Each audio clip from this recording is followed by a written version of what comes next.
আজ টিফিনে কি বানাবো খুঁজেই পাচ্ছিলাম না। বানালাম চিড়ের পোলাও। এটি খুবই সহজ করা। প্রথমে তেলের মধ্যে আমি শুকনো লঙ্কা দিলাম, মসুর ডাল আর বিরি কলাইয়ের ডাল ফোড়ন হিসেবে দিলাম। এখানে ছোলার ডাল থাকলেও দিতাম, আজকে দিইনি, বা কালো সর্ষে দিলেও হবে, আমার দেওয়া আজকে হয়নি।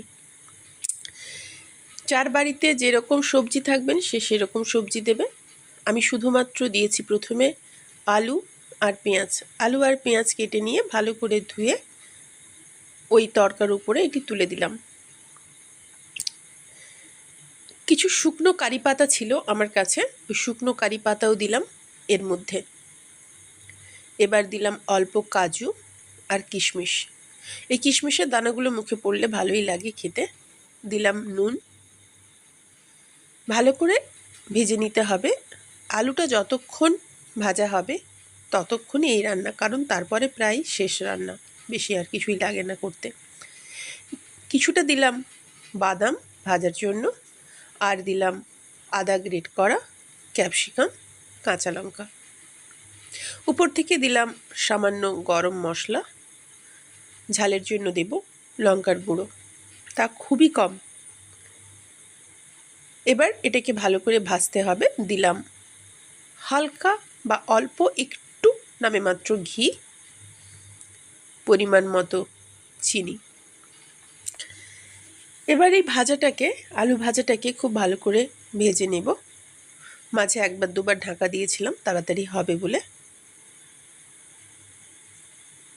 অল্প লেবুর রস এর মধ্যে দিয়ে নিলাম। চিড়েটাকে খুব সামান্য ভিজিয়ে রেখেছি, কারণ এই চিড়ে ভিজিয়ে রাখার কোনো প্রয়োজনই হয় না, ধুতেই হয়ে যায়। যেহেতু সঙ্গে সঙ্গে করব তাই একটু খালি জল দিয়েছিলাম, দিয়ে ভিজিয়ে রাখার জন্য। ধুয়ে নিয়ে দিয়ে দিলাম আলু ভাজার উপরে। এবার এটা ভালো করে ভেজে নেব। প্রায় শেষের মাথায় বলা যেতেই পারে, কারণ আলু সেদ্ধ হয়ে গেছে, সবজি তো ভাজা হয়ে গেছে, বিশেষ করে আলাদা করে সবজি কোনো দেওয়ার নেই। পরিমাণ মতো নুন দিলাম আর চিনি দিলাম। টক যদি আরেকটু কেউ খেতে চান এই পর্যায়ে আরও একটু লেবুর রস দিতে পারেন। লেবুর রসটা দিলে চিনিটার সাথে এটা খেতে কিন্তু খুব সুন্দর হয়। যে ঘি খেতে ভালোবাসবেন সে এই মুহূর্তে আরও একটু ঘি দিতে পারেন।